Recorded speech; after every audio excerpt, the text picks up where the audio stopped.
Welcome back into Wake Up America. Happy Friday to you. I'm Rob Finnerty alongside Rachel Roller. Wednesday's events are going to go down as a dark day in American history. People remembering where they were as protesters stormed the epicenter of democracy in our country. And our next guest witnessed the horror inside the Capitol building. Joining us now, Representative from Texas, Pat Fallon. Pat, we thank you for joining us on Wake Up America this morning. And you have a much different perspective than we do, of course. So kind of break down, take us to your version of Wednesday's events. Well, sure. And thank you for having me on. It was really surreal. We're in the chamber, sworn in 3 days prior, and we had no idea that the fourth day that we were members of Congress would unfold like this. We were debating the finer points of the Electoral College and the Constitution, and Nancy Pelosi was ushered out, but that's not abnormal when the presiding officer of the chamber has to leave on occasion. So somebody replaced her, and then about maybe 5 minutes later, the Capitol Police came on the microphones and told us that there had been a breach in the Capitol and they wanted us to all stay put. There were some safety protocols and security protocols that they asked us to take on, and we did that. And then you heard they came back on the microphones and said that the breach had now reached the statuary hall, and we're going, that's right next door. And they asked us to stay put, and then we could hear the mob getting closer, and then they started banging on the doors themselves. So most of the members started to be ushered out. And I looked to, the center doors of the chamber when the president comes in during a State of the Union address. Right. That was right where we were at. And then as I was about to get up to follow everyone out, I looked over and I saw Representative Tony Gonzalez from Texas and Troy Nails and Ronnie Jackson staying. And they're all freshman members from Texas, all with military backgrounds, incidentally.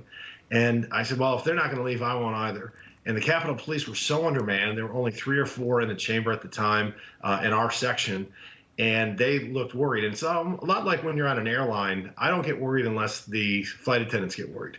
Yeah. And Pat, let me jump in there. I just want to, first of all, thank you. You served in the Air Force. You won a national championship, played football at Notre Dame.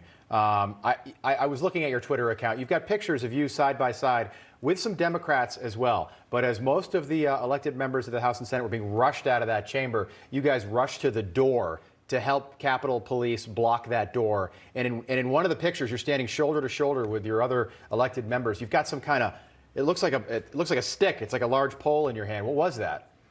Yeah, that was, again, surreal. They're hand sanitizer stations, and they're on rather thick poles.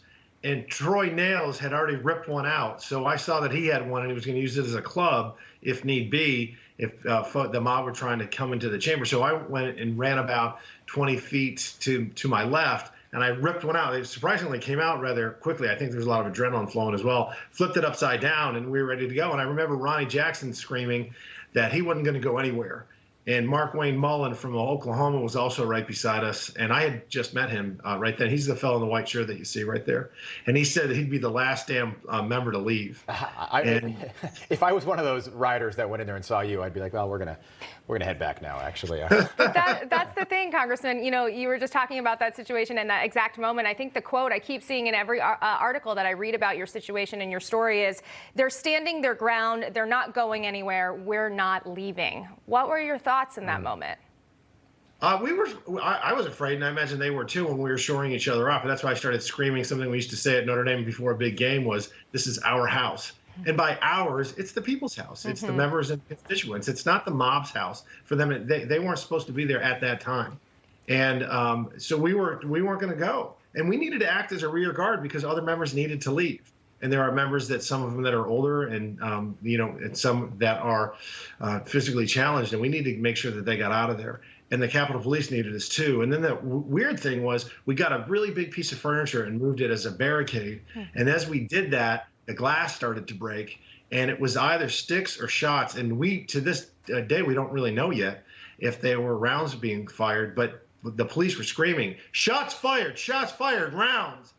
And I thought, oh my goodness, we didn't know what was on the other side of that door. Yeah. We didn't know if it was 30 or 300 people. I'm thinking, is that machine gun fire? holy hockey. I mean, that was the scary. That's when my heart really started racing. Congressman, were you ever scared for your life throughout this ordeal? Right at that point, I started to think this might be it. I mean, because again, you don't know. Right. But you have to think about the fact that this is the United States House of Representatives, and it's endured for 200 and 40 some odd years. And this is what I think the last time something like this happened was when the British were here. Yeah. In the War of 1812. Yeah, it was 1814 was the year. Yeah. So we were we were ready to go with those.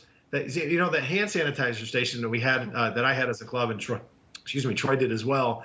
I have it in my office now, and the ironic thing is the hand sanitizer still works. So right. we were not only fighting the mob, we were fighting COVID. Right, at the same time. Who knew it would come in handy? Like a superhero, a real live COVID-19 superhero. Quickly, we only have a few seconds left.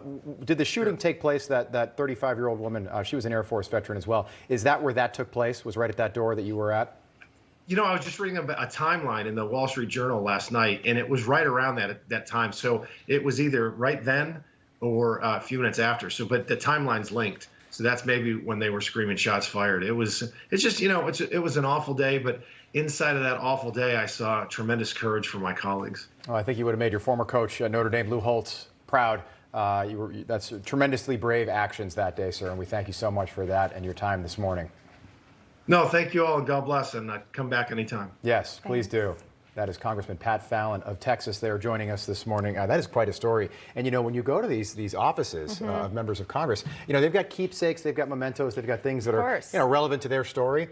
You're going to go to his office. If he's in Congress for another 30 years, that hand sanitizing pole will always be in there, and that'll be a story. And something you pointed out is everyone was going the opposite direction to get out. Right. That group was like, nope, we're not going anywhere. This is our house. And Yeah. I just think that's really powerful in that, because you don't know what you'll do in those situations. You don't. It's so easy to Monday morning quarterback. I don't mean to grab another football cliche, but Yeah, it's so but easy to look at it after the fits. fact. But they did the right thing in a tough situation. All right, a lot more to come here on Wake Up America this morning. We're talking to former U.S. Capitol Police Chief Terrence Gaynor, breaking down the Capitol Hill protests and how the violence could have been avoided. Stay with us.